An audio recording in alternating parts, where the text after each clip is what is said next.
اور ہر موت کے لیے کوئی نہ کوئی بیماری بہانہ ہے، لیکن یہ پوری ماحول میں جو ایک خوف کی فضا ہے، کس نے بنائی ہے؟ کسی کی کارستانی ہے، لیکن یہ سچ ہے، یہ عذاب سے کم نہیں، یہ عذاب سے کم نہیں۔ حالانکہ اللہ کے نبی صلی اللہ علیہ وسلم فرمایا کرتے تھے کسی کو بخار ہو جائے، کیا خوشخبری سنائی اللہ کے نبی نے، کسی کو بخار ہو جائے فرمایا لا بأس طہور، ڈینگی ہے تو بخار ہے، کورونا ہے تو اس کی ایک علامت بخار ہے، فرمایا لا بأس طہور، کوئی بات نہیں بھائی، کوئی بات نہیں، کوئی حرج نہیں، اس سے تو تجھے پاکیزگی مل رہی ہے۔ سبحان اللہ، اللہ کے نبی کے الفاظ دیکھیے، حوصلہ کیسے دے رہے ہیں، ہمت کیسے بڑھا رہے ہیں، اندر کیسی توانائی بڑھ رہے ہیں، کیسے اندر جوش دے رہے ہیں۔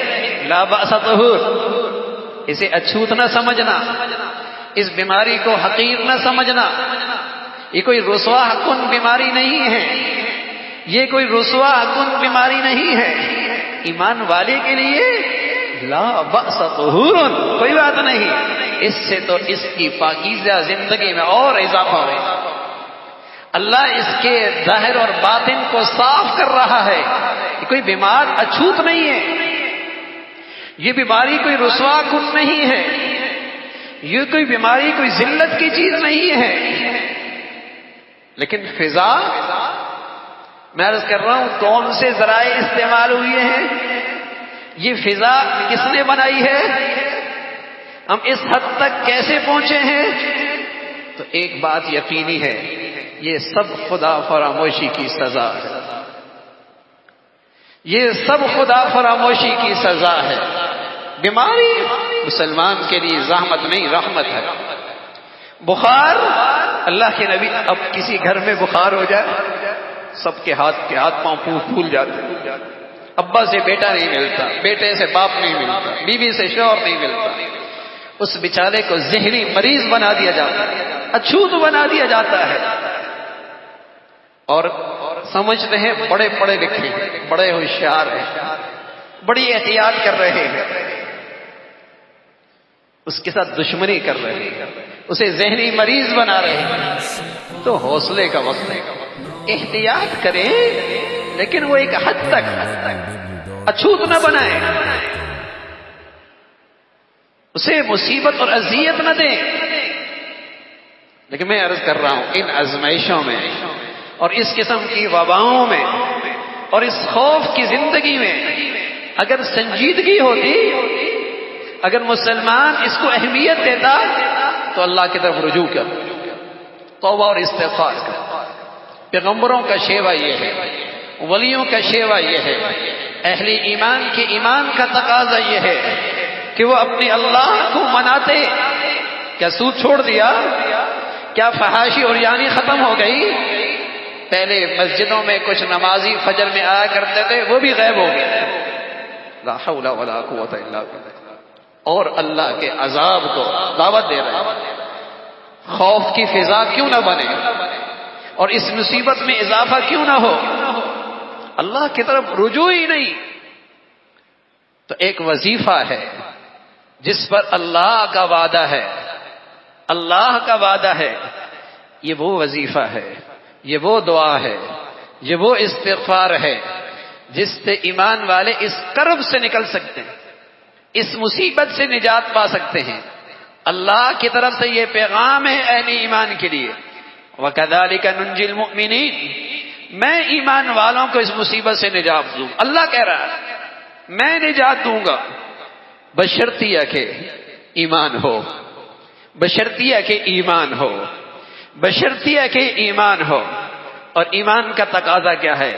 لا الہ الا انت سبحانک انی کنت من الظالمین۔ اس وظیفے کی حقیقت کو سمجھے، لا الہ الا انت، اس میں اللہ کی توحید ہے، اللہ کی توحید ہے، مشکل کشا اکیلا اللہ ہے، حاجت روا اکیلا اللہ ہے، میرے مصائب اور میری پریشانیوں کا حل صرف اللہ کے پاس ہے۔ ان الحکم الا للہ، ان الحکم الا للہ، فیصلہ صرف اللہ کا چلے گا.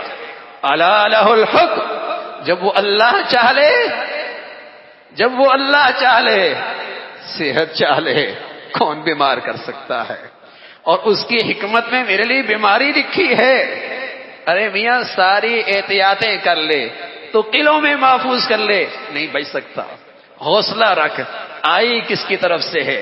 وہ حکیم بھی ہے بھائی، وہ رحیم بھی ہے بھائی، وہ علیم بھی ہے بھائی، وہ ماؤں سے زیادہ پیار کرنے والی ذات ہے. حوصلہ نہ ہار، ہمت نہ ہار، اسی ذلت کی چیز نہ سمجھ، اپنے آپ اضطراب میں نہ جا، احساس کمتری کا شکار نہ ہو، ڈپریس نہ ہو، ڈپریشن میں نہ جا. اللہ کی حکمت، اللہ کے پیار پہ نظر رکھ. لا الہ الا انت، لا الہ الا انت، اس میں اللہ کی توحید ہے. سبحانک، سبحانک، اس میں اللہ کی پاکی ہے کہ اللہ ہر نقائص سے پاک ہے. ایسا نہیں ہو سکتا اللہ بچانا چاہے پھر بھی کوئی مبتلا کر دے، اللہ صحت دینا چاہے پھر بھی کوئی بیمار کر دے، اللہ فیصلہ کرنا چاہے پھر بھی کوئی رکاوٹ ڈال دے، اللہ بچانا چاہے پھر بھی کوئی مبتلا کر دے، اللہ حفاظت کرنا چاہے پھر بھی کوئی مصیبت میں ڈال دے. سبحانک انی کنت من الظالمین، اے اللہ میں قصوروار ہوں. سبحان، یہ استغفار ہے. انی کنت من الظالمین، اللہ میں قصوروار ہوں. اگر میں اس میں سچا ہوں، واقعی اپنے قصور پر نادم ہوں، اپنے گناہوں پہ مجھے شرمندگی ہے، انی کنت من الظالمین، اللہ کا وعدہ ہے. اس وظیفے میں یہ تاثیر ہے، اس دعا میں یہ تاثیر ہے، اس استغفار میں یہ طاقت ہے. کیا؟ وَكَذَلِكَ نُنْجِي الْمُؤْمِنِينَ، ایمان والو ہم تمہیں اس کرب سے نجات نصیب فرما دیں، اس مصیبت سے نجات نصیب فرما دیں، اس خوف سے نجات نصیب فرما دیں گے. اور میرے عزیزو، اگر میری حالت یہی رہی تو فلاح اور بہبود کا پھر کوئی راستہ نہیں.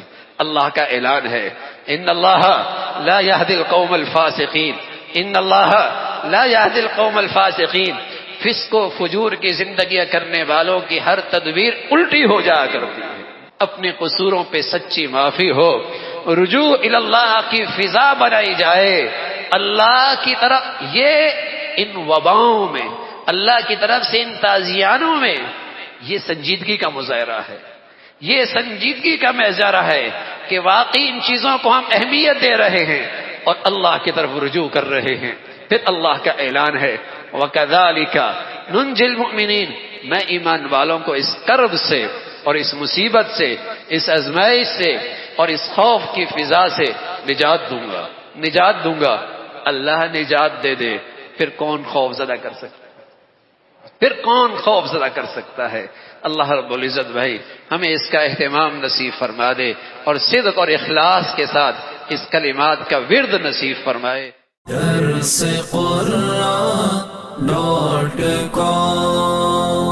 www.darsequran.com